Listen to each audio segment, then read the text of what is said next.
one of the most important things you can do is remember a customer's name and their coffee. Like for the first 9 months of Fineprint, I made every single coffee.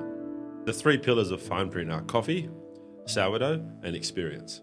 And now that you've gone through this journey of growing to 7 coffee shops, what advice would you give to someone who's thinking or just started launching their own business? Maybe not coffee, but something else.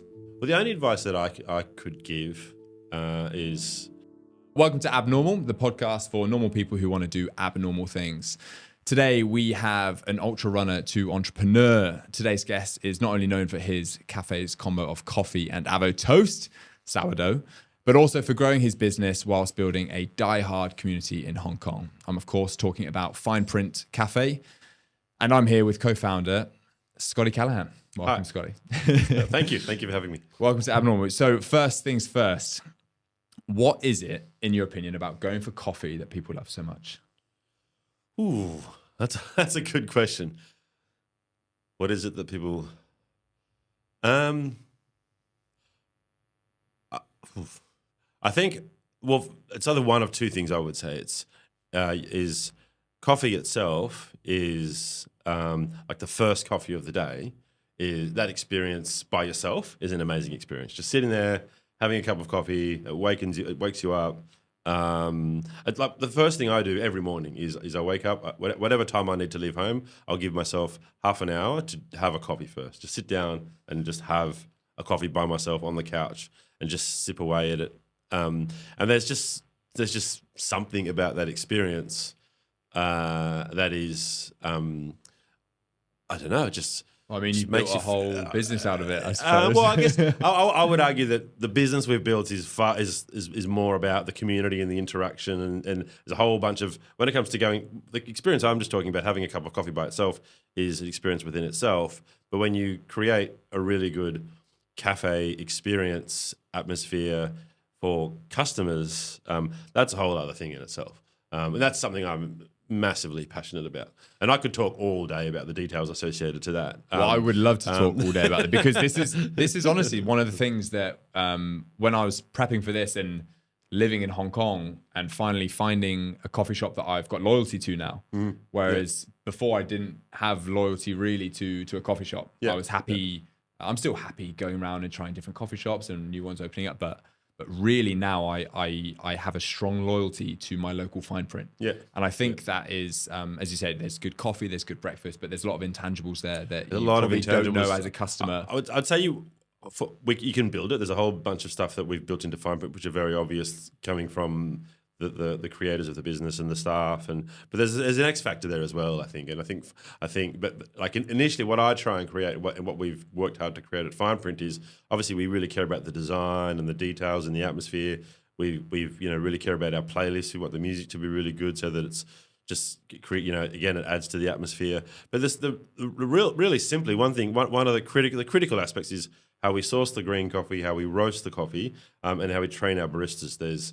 I was in the coffee industry for 20 years before we opened Fineprint, and I won international barista competitions and so on and so forth. So I really know my coffee, and I put all of that into Fineprint. So the product is very, very important, and then on top of that, it's the simple things like good morning, Peter. Your latte today is. I was about to say, I love how they know my name. Well, it's a policy. We've got a whole bunch of policies written, but one of the things we teach our baristas is one of the most important things you can do is remember a customer's name and their coffee.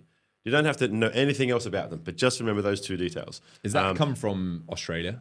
Yeah, it's a very Australian thing. Like when you work as a barista in Australia, you are very much, I don't know if it's a cultural thing or baristas are expected, but you learn the customers' names, you learn their coffee, and then you also have a bit of banter with them. One customer you might talk about the footy and whose team won, and someone else you might talk about the news and what's going on and so on and so forth. But that's definitely a big part of the barista's job.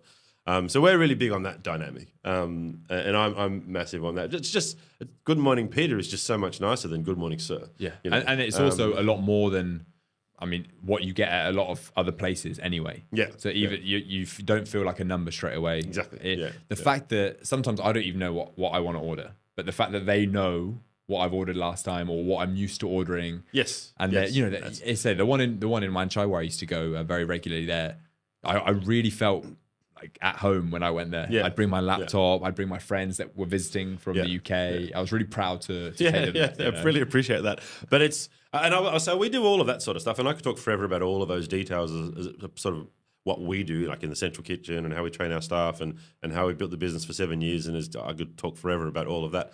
But and then there's the X factor. There's like, because fine print, you can't make people create community. Like you can serve them coffee and you can create atmosphere, but how do you get Peter and John and Jane and Jenny and Paul and whoever else calm and create that community where sometimes people will come to fine print and they'll meet one friend for a coffee. And then that friend will leave and they'll sit there and wait because another friend is coming to meet them. And they'll be there for 3 hours just meeting different people for coffee on a Saturday morning. And what would you say? People have met each other. People have met each other at Fineprint and started dating, and like all sorts of stuff has happened within the community. That fun fact: my first coffee date with my now wife was at Fineprint. Is that right? At Fineprint cool. Peel Street. That's cool. And I didn't even think about that before. That's just now. Yeah, that's a safe bet. Have a coffee first as a first date. Yeah, exactly. Well, it wasn't quite the first.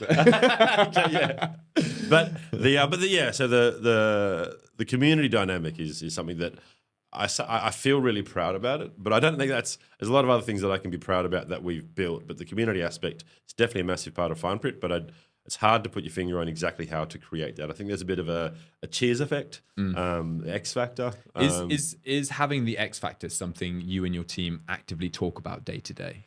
At management level, yes. So in like with my business partner, the other majority shareholder, and like general manager and the senior operations director, people like that who we've got working with us now, we're always talking about sort of just the atmosphere, the dynamic, all that sort of stuff. We talk about it at nauseum. And it's all very subjecective, right? Like how do you measure your X factor? Yes. I completely subjective. It's because can you, is it possible to open up a cafe and to know like a formula to build that community?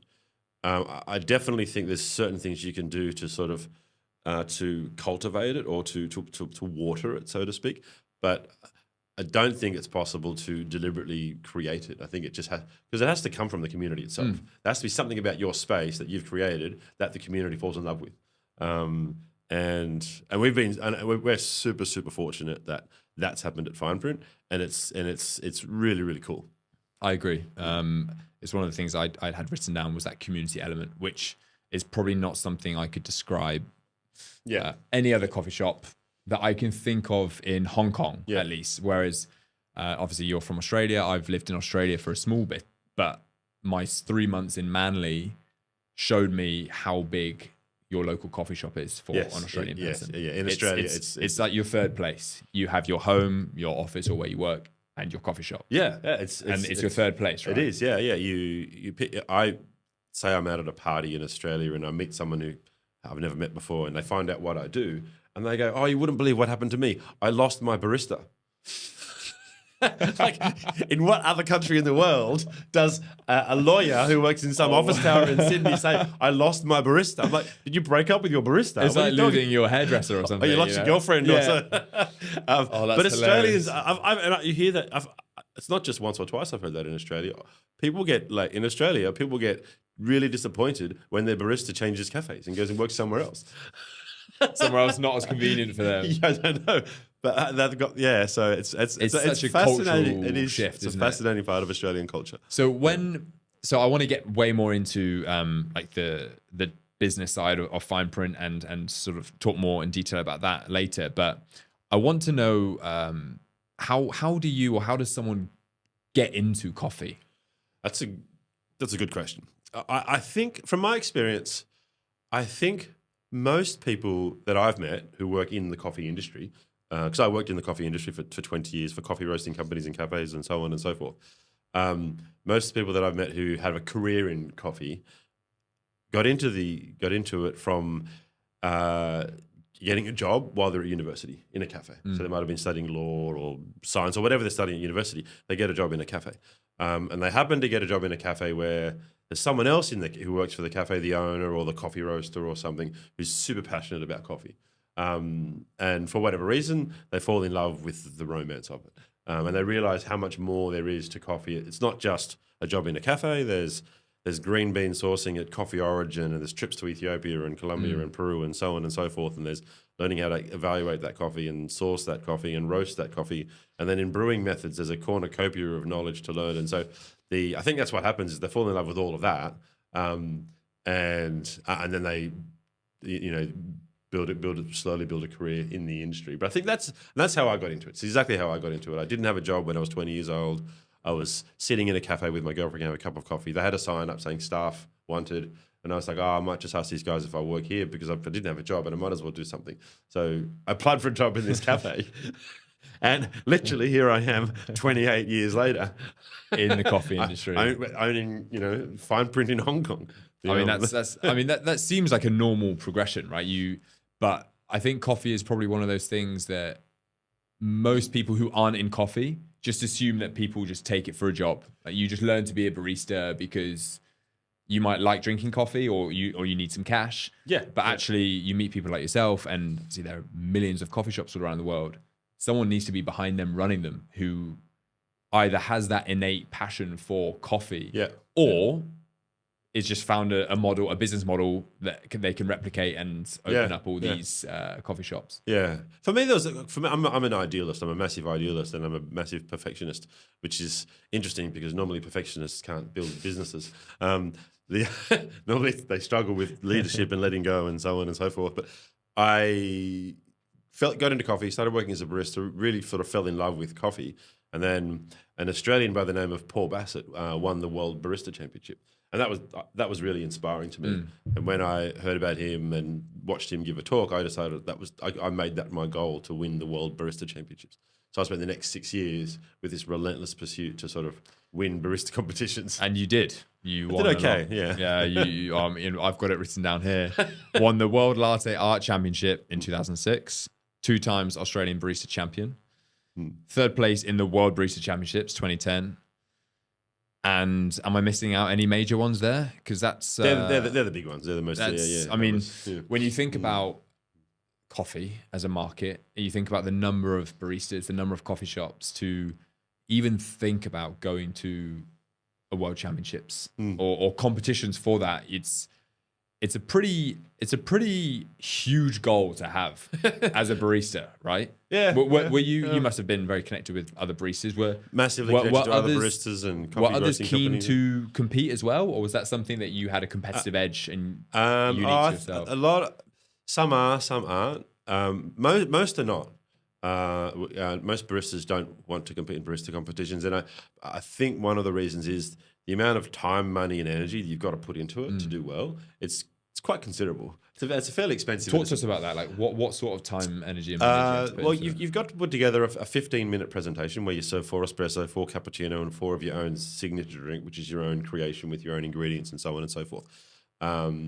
But it's so much time and energy and sauce. You've got to put on a whole table decoration and cups and sauces and teaspoons and a menu. And then if you really want to do well, like any competition, competition breeds kind of excellence. And, one barista does this level of excellence and the next barista has to take it to the next level and so on and so forth. And so you spend, for example, sourcing a particular single origin coffee and finding someone to roast it for you and then learning how to roast it. And then finding somewhere where you've got some baristas competing, practicing for the World Barista Championship will buy their own $12,000 US espresso machine and $3,000 US grinder just to practice for the World Barista Championships.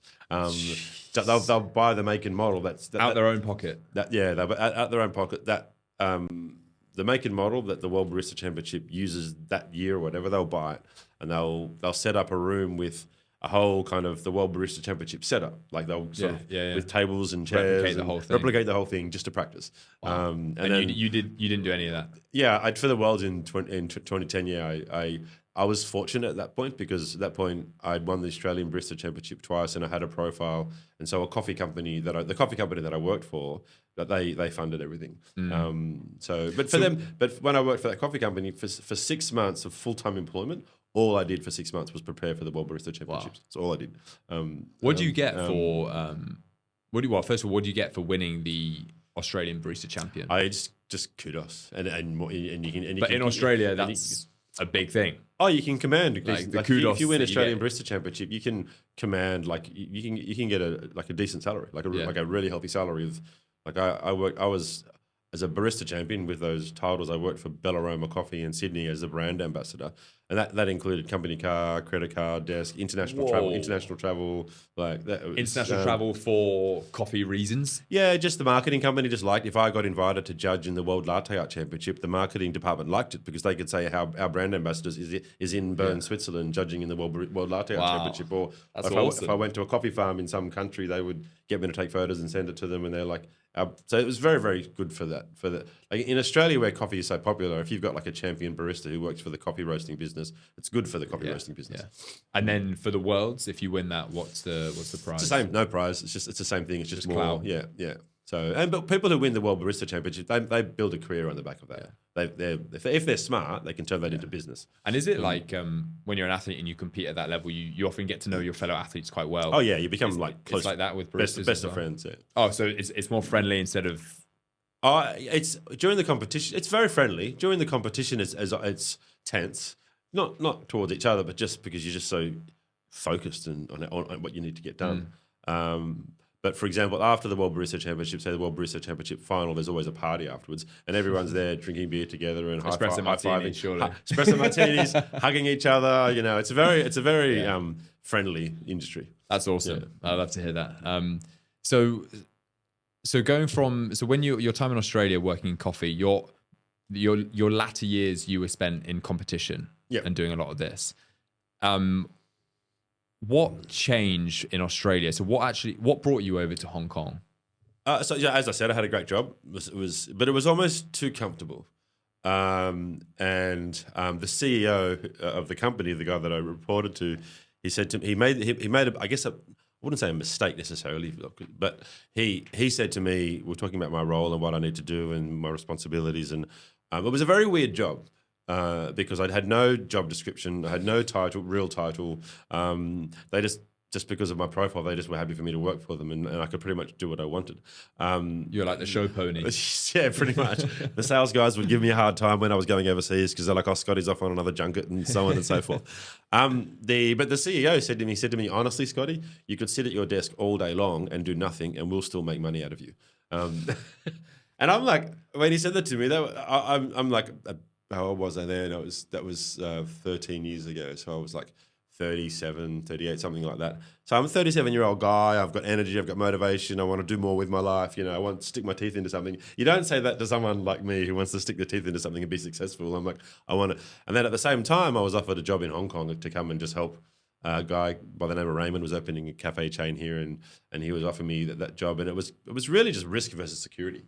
Yeah, and that job was 2 years. It was, in all honesty, that job was very, very tough. But that was still not your business, right? No, it wasn't my still business. Working for someone. Yeah, and that was incredibly tough 2 years because I was a white Australian working in a company that's Hong Kong Chinese owned and run. And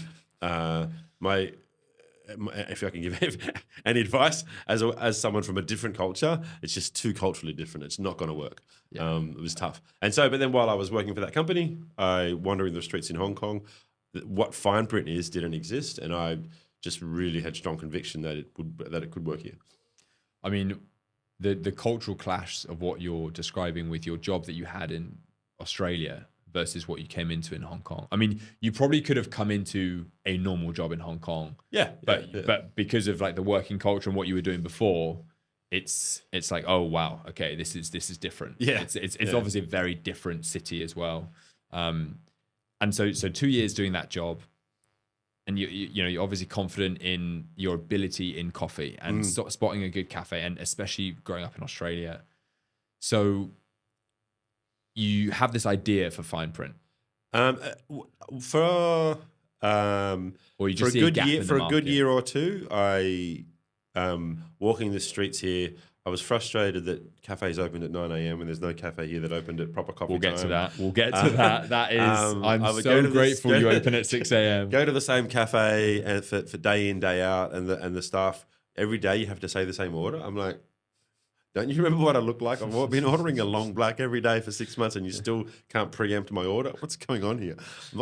And so there was stuff like that I thought, well, wow, if I did open essentially an Australian style cafe in Soho, which is very expat saturated at the time, I believed it would work, but I was always too scared to do it because rent is just so high. And I knew we'd sell lots of cups of coffee, but I just didn't know if you'd sell enough to cover the rent in Hong Kong. So what was the thing that pushed it over the edge to change from an idea to something you're actively going to work on? Yeah, so that's how I met James Wilson, my business partner. So James and I are equal majority shareholders in Fineprint, and he sent me a message in Facebook, and it was, "Hi mate, my name's James Wilson. I've heard that you're in Hong Kong through a friend. I'd be really interested in meeting you. I own a bar on Peel Street, and I'd be interested to find someone who might be interested in operating a cafe out of that same space during the daytime." So long story short, we met. Initially I thought to myself, operating a cafe out of a bar, that's not going to fly. It won't look and feel right. It's got to, it won't look and feel like a cafe. But I said, I'll come and look at your space. So I went and looked at the space, and I thought, actually, I think I can make this work as a cafe during the day.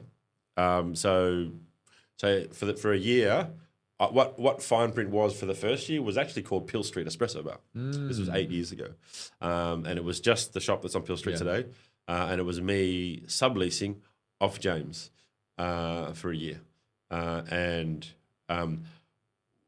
what I did during the day just happened to really shot the lights out. Became very successful and very busy. And then James and I had When you say what you did during the day, as in just your coffee, as a coffee shop, as a normal coffee shop. So you were just selling coffee at that point? It was coffee. At that time, it was coffee, bagels, cookies and muffins. And that was it. What was it that you were doing then that made it so successful, even at that early stage? I think it's still very much what Fineprint is today. I think one of the big appeals, I guess, in an expat saturated area was I was the barista in the shop every day, all day, and as an owner operator, heart and soul. As I was I was a very, very good barista who knew how to make a great cup of coffee, and then I was also remembering customers' names, just working the floor, just really incubating the business. And I think there's something about an area like Soho, which is very expat saturated, where there's like a 35-year-old Australian barista who's like, it's very memorable, yeah. And it's because and a lot of the expats, a lot of the Australians who lived in the area became very loyal regulars. For them, it was a bit of home. Yeah. So there was that element, and that's a good point. Actually, I didn't think about that. With so many expats, you're always looking for that slice of home. Yeah. How can you get that piece of comfort? And it felt like home for the Australians, but it would have also felt for a lot for people who come from London or New York. They would have that same experience where they come from, and so it really resonated with the locals in that area. And so that's where there's still some people who are regulars at Fineprint to this day who were regulars that first year. And are you still working the floor like you were back in the day? Yeah, not a little bit, like a few hours a week, like 4 or 5 hours a week. I didn't do so when we built the business. I started as a barista, and slowly, sort of, as I built the business, I couldn't because things got too busy. But the way things are set up now, I'm actually able to get back into the shops and work with the baristas and get in there and sort of, which is great. It is really, I really do love doing that. And is that you've grown now to how many fine prints have you got now? 7 fine prints. It's your business, co-founded. Really at heart, you're a barista. Yeah, I love making coffee. Love making coffee. How do you manage your time between managing this growing business and actually just want to do what you love and getting behind and making some coffee? I've had to sort of emotionally let go of what I used to be, which I was a barista, a coffee roaster, a coffee geek. I've had to let go of that, and I made a conscious decision. Okay, now I'm a business owner. Now I'm a leader, and this is my new passion in life. Has to be team building and leadership, and so I don't the level that I used to take coffee from being just a massive coffee geek, which is essentially what I was when I was a barista. I can't do that anymore, and I have not done that for 8 years, because I've had to learn how to run a business. Was it hard to let go of that? Not really, no. And I guess it wasn't hard because I did it so intensely for 20 years. And I am really passionate about leadership. That's kind of my other passion in life. One of my real passions in life is food, like just being coffee, food, flavor. I'm super passionate about flavor. And the other thing I'm really passionate about is people and leadership and team building. So it was kind of an opportunity to stick my teeth into another. Is that people and leadership? Is that something that you knew before starting this business that you're passionate about? Yeah. Is that something that you've learned since growing the business? I've always been really interested in it. You know, I grew up in a church in Australia, so a very Christian-centric area in Australia, where my dad was actually the leader of the church. So leadership was modeled to me. Leading people was modeled to me. And then I was very passionate about reading leadership books. It's always been an interesting topic to me. And you used a word a few minutes ago, risk, when you went from your job of 2 years in Hong Kong to having this idea and then making it a reality after you met your business partner. It's something I think that anyone who wants to start their own business or is thinking of starting their own business, it's something you naturally just poo your pants at. Like the risk, the other side. What if it doesn't work out? It's a massive risk. You can go. I could have flown the old job I had in Australia. I could have gone back to Australia. The CEO of that company, he said, when you come back to Australia, your job's waiting for you. That's a nice safety net. Super nice safety net. Yeah, very fortunate to have talk that. To us about some of those risks. Not financial. Like, you know, obviously coming as working as a barista, I don't come from a rich family. My family's a very working class Australian family. We don't have a lot of money. I didn't have a lot of money, and so it was. We went from living in a 1,600 square foot apartment in Discovery Bay, which was covered for from the company I worked for, with a family with 3 kids, my wife and a helper. So there was 6 of us. We moved into a 700 square foot apartment in Mui War. That's a difference. There's a change. Yeah, and I went from I had my like $150,000 a month salary to not paying myself for 6 months. That's something I'm really interested in because, again, for anyone wanting to start their own business, and I love founder stories. I find them so interesting because everyone's so different. What you're running your own business, and often I'm guilty of this as well. You romanticize entrepreneurs. Yeah. You romanticize the lifestyle, the freedom, the financial upside that they could have doing what they love, supposedly. But there's not as much exposure on not getting paid. Yes. Actually losing money every month. Yeah. The risk you have, the freedom, but also lack of freedom. I think it's a shame. There should be more exposure to that because I think good shareholders, particularly shareholders, investors that are qualitative, they'll invest in that because they like one of the shareholders of James and I are the 2 majority shareholders, a few other minority shareholders, but one of those shareholders. He invested on the back of just for me. What I said to him, I said, look, in order for this business, it's make or break. I have to make this work for my wife, for my kids. I want to provide for them, and if this doesn't work, I won't be able to provide for them. For the first 9 months of Fineprint, we lived in Mui War, and I was on the 3:40 a.m. ferry 6 days a week for 9 months. How's that work-life balance treating you? It was tough. It was tough on the marriage. It was. I'm sure I burnt myself out.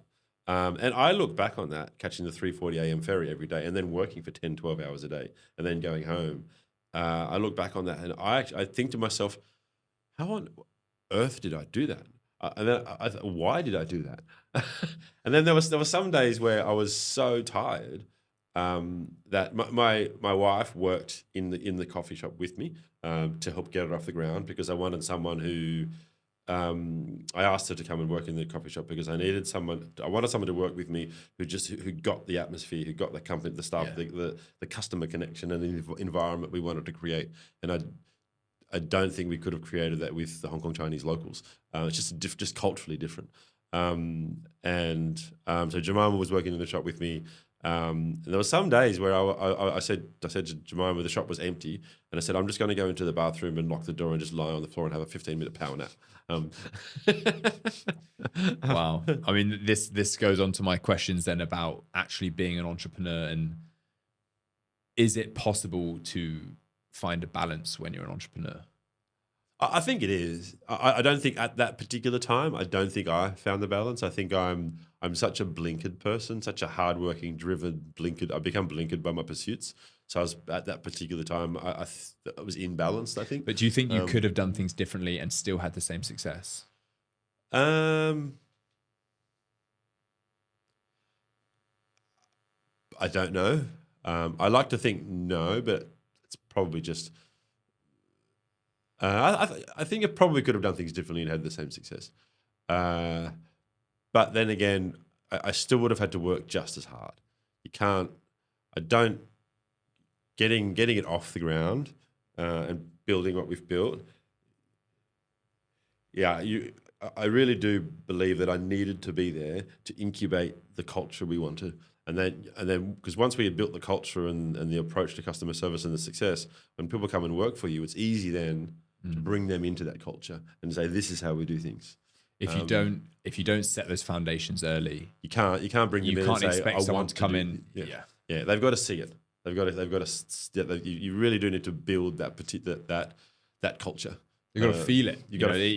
I say this to a few people when I talk about cultural environments that I've been in my professional sporting background. The rugby team I was part of are very well known for having an amazing culture. Yeah. Like players that had no idea, had never played for us, but they'd always heard about our culture. Yeah. So I talk about this all the time, and it's not something you can say, oh, this is why it was good. This is why it was good. It's you just feel it. You feel it. And everyone's bought into that. Yeah, and I think so. What happens now at Fineprint, someone comes and works for us. It's very easy for us now to say, this is how we do things, and they will fall in line. If I tried to do that when we started, I'd say, for instance, when we started, I tried to take 2 days off and bring a barista in and say, this is how we do things, and then I was to go and take 2 days off to get some rest. Things would have gone completely south. So definitely, I think in the early days, I needed to be there to insist on things being done a particular way. So how do you go about hiring or training when what you're trying to do is bring the Australian coffee culture and vibe and atmosphere into Hong Kong when it's traditionally not like that?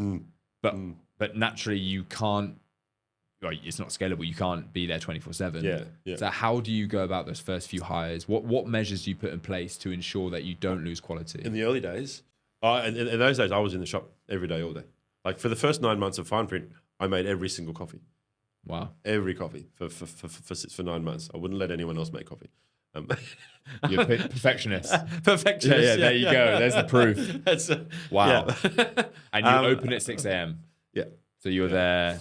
Wow. Okay. That's a long. I was in there at 3:40 a.m. ferry, 5:20 in the shop. 3:40 a.m. ferry, so 4:20 in the shop, 4:30-ish. And then from 4:30, 4:40 until 6 a.m., I was baking and setting up the shop for an hour and a half. And I would run. I was running around. Well, I was going to ask, because you've obviously got this whole other side to your life of ultra running. Oh, right? yeah. So I'm reading all this stuff about you online, and now I'm talking to you, and I'm thinking, what the hell? This guy's an ultra runner as well. Where do you fit it? And it's not a sport where you bang out a 30-minute workout. You know, these are like 9, 12-hour races, or training is super intense. Yeah. So, I mean, I love my health and fitness. It's something I would always want to keep as part of my life, even if and when I have my own business. Where did you find the time to fit this training in, if at all? So I got into the sport and I was heavily into it before we opened Fineprint. So when I was an employee, it was easy. Mm-hmm. Not easy, but when I was an employee, I was manageable. Yeah. And when we opened Fineprint, my ultra running fell off the wayside for a year and a half. I just didn't. I really didn't do it. And your health in general? I put on weight. Yeah. And my health in general definitely went downhill. This is not good news for the budding entrepreneurs out there who want to stay fit and healthy and run a successful business. Yeah. So But then after a year and a half, 2 years, then things started to get a lot more balanced. Like I remember one particular time, I was sitting at home. I think I was sitting on our roof in Moore with my wife, and she was like, "Can you please stop working weekends?" And she said, "You've worked weekends for as long as we've been married because you're in the food and beverage industry. You're now starting to build this successful business. It's okay for you to take weekends off." And what do you do when you take those weekends off? You're just thinking about work. No, but she was right. She was right. And I said, okay, I'm going to stop working weekends. I mean, I'm sure at some point, especially for your wife and kids, you work this hard, you enjoy some success. At some point, there's a trade-off there where you can enjoy the rewards of your hard work. Yes. But I always felt guilty for not working on weekends because I was always, the weekends are the busiest. And that's when we're asking our staff to work. So I should always also be there. But one of the things that I've learned as being an entrepreneur and building the business is that it's actually not the case. The staff don't want you to be there on the weekends. So long as you've employed enough people so that everything's okay, they prefer you not to be there because it means you trust them. Interesting. And I've really learned that if I walk away from the cafe and I leave it to the manager, they like that because it means I believe that they've got the ability to take care of it. There's always a different vibe when the boss is in town. You know? When the boss is around, there's everyone's on edge a bit. You know, the cups are shaking a bit more. Yeah, and the manager feels a bit like you need to leave so that they can You've hired me for a reason. Let me manage. Let me do my job. Yeah, and when you're around, I don't feel like I can do my job. Yeah. That's very interesting, and I mean, I'm sure they mean it in the nicest possible way because you're obviously probably still the best barista, but. This is one of my questions about, okay, so you're one successful cafe on Peel Street. How do you then go from, or how was that transition from one cafe to scaling the model? Because then it's not a case of your man hours, right? It's a case of, right, is this a successful model that we can replicate? Yes. So there's two parts to that. One is as we've scaled the business, we've gone through different phases of how we operate and who we employ and learning and growing and so on and so forth.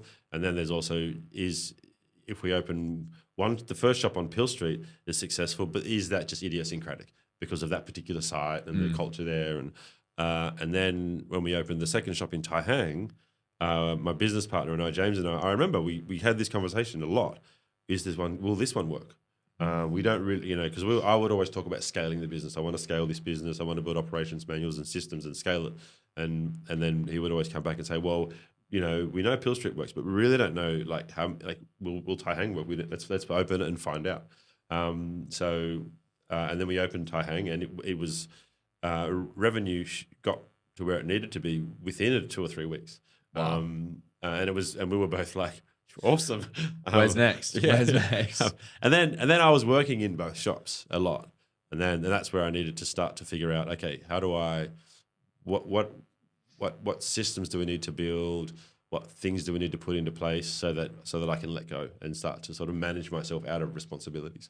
And so from then until now, one of the things that I've done a lot of is working in different parts of the business, whether it's barista, store manager, operations director, general manager type roles. I've done them all, but I've had to manage myself out of doing those jobs in order so that we can grow.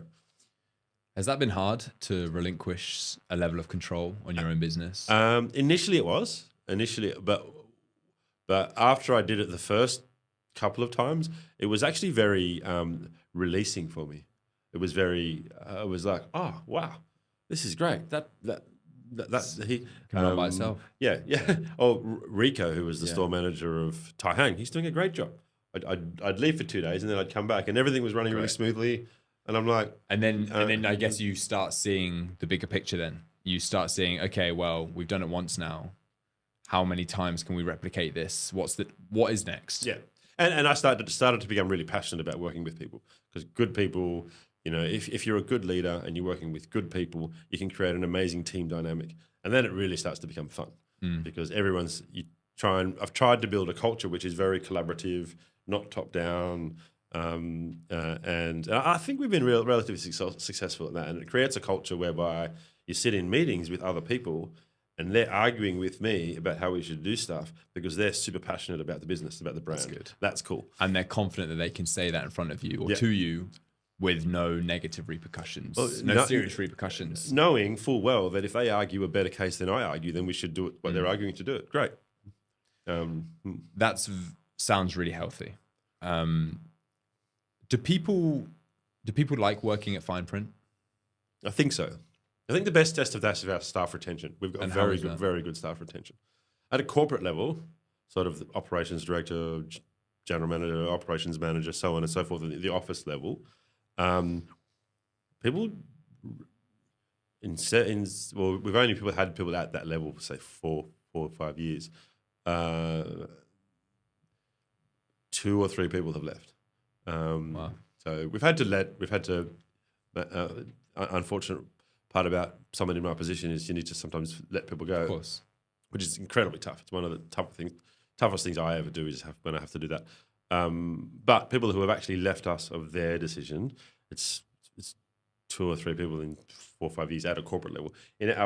We've got some staff who work in our cafes who have been with us for 4, 5, 6 years. Wow. That's cool. So people like that, it's a very different level. You know, you're co-founder and they might be a barista or a server. What's that sort of interaction like? Do you like getting to know everyone at the different cafes? I try my best to. We're 7 cafes now, 100, 120 staff. I can't remember everyone's name, but one of the good things I like now about when I go and work in the shops a couple of days a week, and it's sort of through a rotation basis when I get in there and work with the teams. When I do that now, one of the things that I guess I'm in a fortunate position where I can do this, but I don't, when I'm going into the shops, I'm obviously not managing because there's a store manager and there's a general manager and operations director, and I'm not going to do any management. All I'm doing is just there to work with the teams and to have conversations around product. But any of my managerial feedback, I'll take back to the general manager. I won't sort of talk to the staff in the cafes about it. So what that means is I can have fun with the staff. And engage with them and get to know them, and which I think is some skills. Yeah, they will ask me about barista skills and so on and so forth. So it's a good dynamic. I think for me. I really enjoy that, and I think it's probably a healthy dynamic that my position. I guess you might say I'm the CEO, co-founder. It's good because I can get in there and have some fun with the staff. Yeah, I think that's a big difference between you getting in there and actually like managing and being a boss versus let the manager manage. And then you can go in and get to know people, have fun with it, make sure it's an enjoyable environment. Yeah, and it's important the manager knows that I'm not going to cut the grass. For sure. You talked a bit there about sourcing. I read a bit online about how you source your coffee beans and how you that process, but also the sourdough. So those that know Fineprint in Hong Kong will very much associate you for your coffee. Yep. But also really associate you with your avocado toast and your breakfast on sourdough, right? Yeah. How much of a focus has the breakfast side been for you? It's equal. It's the 3 pillars of Fineprint are coffee, sourdough, and experience. That's our 3 kind of core. Equal weighting? Well, I hope so. I think there's a healthy balance there because you've got people who are more passionate about food than coffee, and people who are more passionate about coffee than food. So hopefully the push and pull is good, is healthy. That said, I would say our coffee is definitely like world class. The quality of our coffee it's excellent. And that's come about because the person who created the product is, I mean, and I'm talking about myself. The person who created that product was one of the best baristas in the world. So it's in order for me to create that, I just had to do what I know. So, but what is that process? One of the best chefs in the world to come work in your kitchen. He's going to create awesome food. It's a bit like that. But you arrive in Hong Kong, you want to start your own cafe. You then you've got the contacts with suppliers already, or you know where the beans are that you need to get for the best coffee. Yeah, I know how to source green. Yeah. So for a coffee roasting business, we source green coffee, unroasted, what we call green beans. I know how to source through relationships. I know the terminology. I know what to ask for. If I say to a green coffee supplier, this is what I'm looking for, they'll get me samples, and they know because of my background I know they have to get me something that's in line with what I'm looking for. Otherwise, they're going to waste my time and their time. So it's relational. It's know what I'm talking about. And then evaluation. So when you get the coffee samples, you have a way of like roasting and evaluating the coffee to see whether you want it, whether that's what you're looking for. Is that you making that decision and doing that evaluating, or like a panel, just you? Oh no, I do it with we've got a coffee roaster, a guy named Andrew, who's a great guy. One of our team does the coffee roasting, and then we've got a junior roaster. His name's Al. That's a cool story with Al. Al's been with us for 5 years. He started as a barista with no experience, and now he's working as the assistant roaster in the roasting facility. So that's a cool story. But so yeah, we do the evaluation with those guys. That's cool. But at the end of the day, if it came down to it, is it you making that decision of where at the moment, up until today. And one day that won't be the case, but that particular skill set of evaluating single origin coffees and making that selection, we will need to hire someone who's got that skill, and we don't yet have someone who works with us who's got that sensory ability yet. I mean, that makes sense. You've won these competitions for a reason, right? So you've got to trust yourself. Yeah, but it's also cultural. Like there's not that many people in Hong Kong who have that many years experience doing it. In Australia would be a different story. Australia is probably more likely have employed someone who's got that skill. Interesting. And so the obvious question, why the name Fineprint? That's a interesting story. So I was subleasing off James when I was running what we called Pill Street Espresso Bar.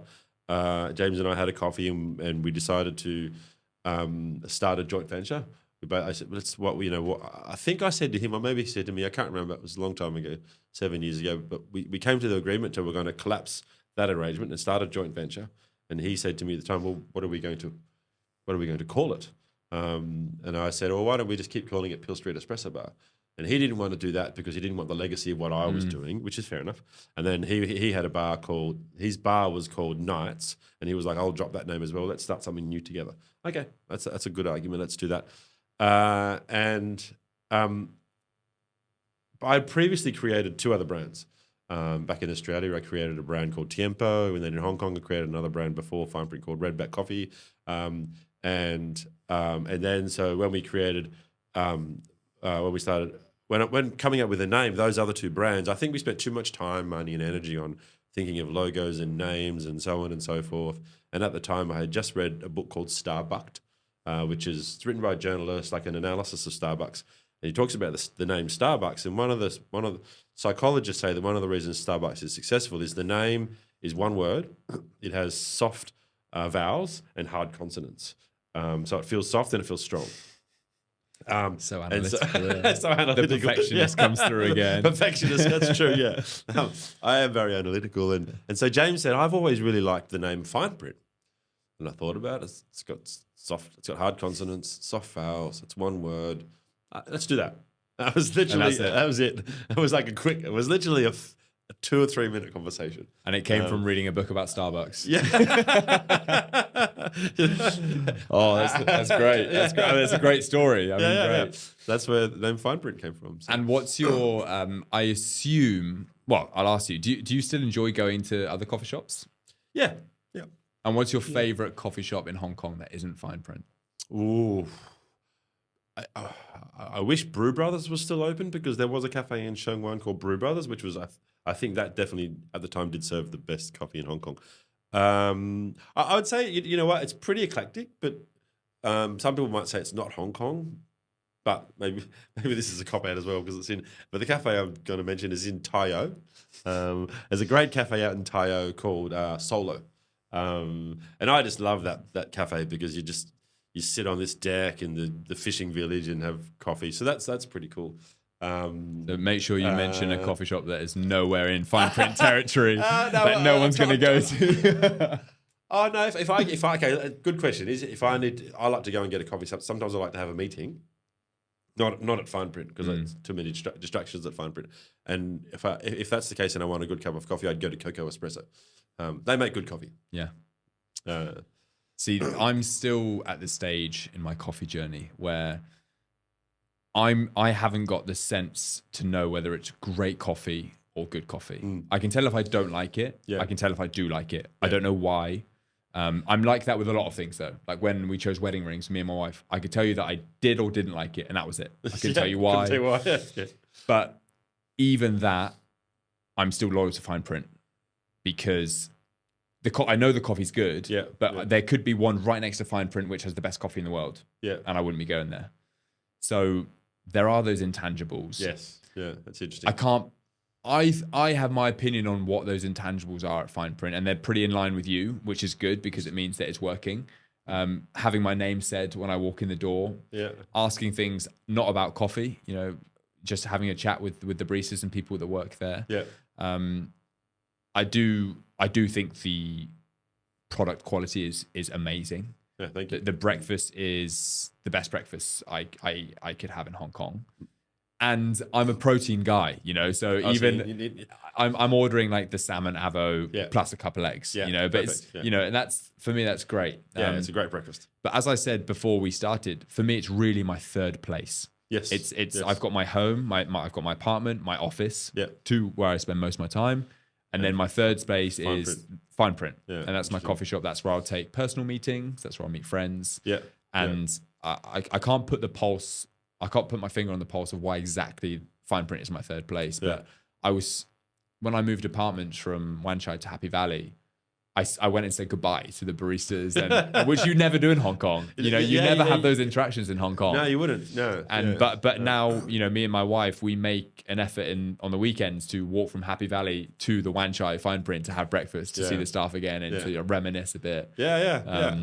But like I really appreciate that. I think that's it really does give me a great feeling to hear that, and when I see that, not just from yourself but from other people as well, and it's really interesting to me because it's, of all the things about the business, there's many things that I can put my finger on. That one I can't put my finger on. I don't know why. One thing I missed out is one thing I only ever see in Fineprint is table sharing.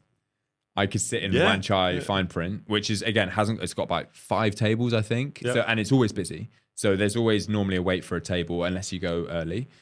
And it's the only place that people are comfortable asking if you can share a table. Yeah. If there's one person sat on a table and there's 2 chairs. I've had experiences where I've seen people who are already seated move for people who are looking around. Yeah. And it's really that community. You might not know them, but it's that community element. I've actually had a really interesting interaction with a pilot once who was just stopping over in Hong Kong because he actually asked me to share a table with me. Yeah. And I was just watching like YouTube on my phone or something, eating breakfast. And then I turned it off and we started having a conversation. It's interesting. And it was awesome. What that does bring to mind is something that I learned once there's a famous coffee guy in London. His name's James Hoffman. Phenomenal guy, brilliant communicator. But one of the things I heard him say once regarding, he was opening a cafe in London. He was saying, one of the things that we want to create in this cafe is that when you walk into many cafes all around the world, customers kind of behave a very similar way, regardless of the coffee shop. But if you can, what we want to try and do is create an atmosphere, create an environment. So when people walk in the door of this place, they immediately know, in here, I need to behave a bit differently. In here, there's something about this place where I need to be a little bit more patient, a little bit more understanding. The staff are professionals, so I can relax. If you can create that atmosphere, then I think you're onto a good thing. And that's really an outcome which would take, I'm sure it has taken many years, 20 years in the industry of knowing what works, what doesn't. It's not something you can say, do this, do that. We'll end up with this. Yes, it's like, it's a vibe, it's a feeling, it's a culture that you've had to spend 17, 18 hours a day on the floor to build. Yeah, to understand. Yeah, it's true. Yeah, and there's possibly a whole bunch of things that I've created or implemented which just come from experience, which I don't even know we've done it, but it just comes from that. Yeah. And so it's great to see you're obviously having a lot of success in Hong Kong with Fineprint. What's next then? You've managed to scale to 7 cafes. What's the next step for Fineprint? So where we're at now is we hired a general manager to join us. He's Ben. He started 7 months ago. He's a fantastic guy. He's very fortunate to come across him. He's got a law degree. But he got out of doing that career because he wanted to work in food and beverage. He comes from working in Shanghai, he helped build a beer brand from 1 restaurant to 11 restaurants. Oh. So he's got that experience. He speaks fluent Putonghua. He's Australian. So it's like a tick. Yeah. So he's come to work for us. He's a fantastic guy. So he's perfectly positioned to sort of take what we've built and basically model it, like, okay, how many shops can we put modeling and planning and data around how many shops can we have in Hong Kong? What does the ideal Fineprint location look like from an analytical perspective, not just from a qualitative perspective? So he's busy working on all of that stuff, and he's brilliant at that. And is it just in Hong Kong that you're looking at? No. The vision statement is to build a global brand. Awesome. So I assume at some point a franchise model will. I don't think we would do franchise by individual shops, but I think we would do a country franchise. Mm-hmm. So we'd love to open in mainland China, but if we open in mainland China, you'd have to find a really big group who you want to work with, who can roll it out, and we would franchise to them. We'd possibly franchise to them. So that we would do. But that's where we're in the middle of at the moment. So we're having, actually, it's interesting you say this. We've got a plan for myself and James and a couple of shareholders and Ben, the general manager, to have a strategy meeting in a few weeks, where part of that strategy meeting is, okay, where do we want to be in 5 years? And so 10 years, 20 years. Up until today, it's very much grown organically, not wholly, but very much organically. So, but now with Ben as a general manager and operations director, who just joined us today, actually. So we're essentially, what we're doing at the moment is deepening the bench to position ourselves for scaling. I don't know at what level, but we definitely want to scale. Do you have a North Star at Fineprint? Like your mission statement? Yes, we've got the vision statement is to build a global brand for community and culture. Awesome. Very simple, but very clear. Yeah. And if you were, sorry, go ahead. No, go on. If you were going back again to, moving to Hong Kong 2 years, and now that you've gone through this journey of growing to 7 coffee shops, what advice would you give to someone who's thinking or just started launching their own business? Maybe not coffee, but something else. In Hong Kong? In Hong Kong. Well,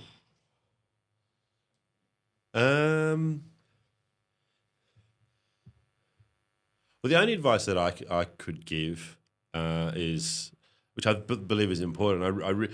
Howard Schwartz wrote a book called Pour Your Heart Into It.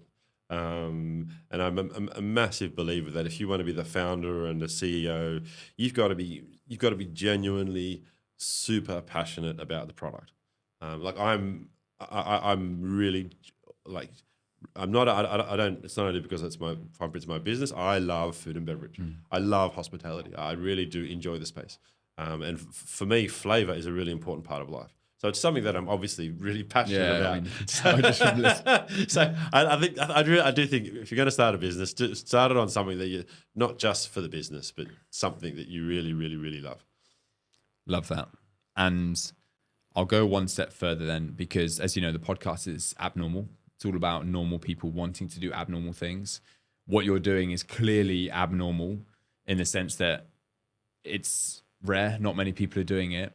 So if this is not just about starting a business, but maybe someone listening is thinking about doing something very out of the ordinary or very abnormal in their lives, do you have any, or what's the one piece of advice you would give for someone listening now who is thinking about doing something abnormal in their lives? I think the analogy or the metaphor of a staircase is a fantastic pictorial metaphor, so to speak. If you've got a flight of stairs and you're standing at the bottom of that flight of stairs, let's say the flight of stairs is 30 stairs high, and you're in a room and you want to get from the bottom stair to the top stair. If you walk over to beneath the top stair, 30 stairs high, you cannot jump up there.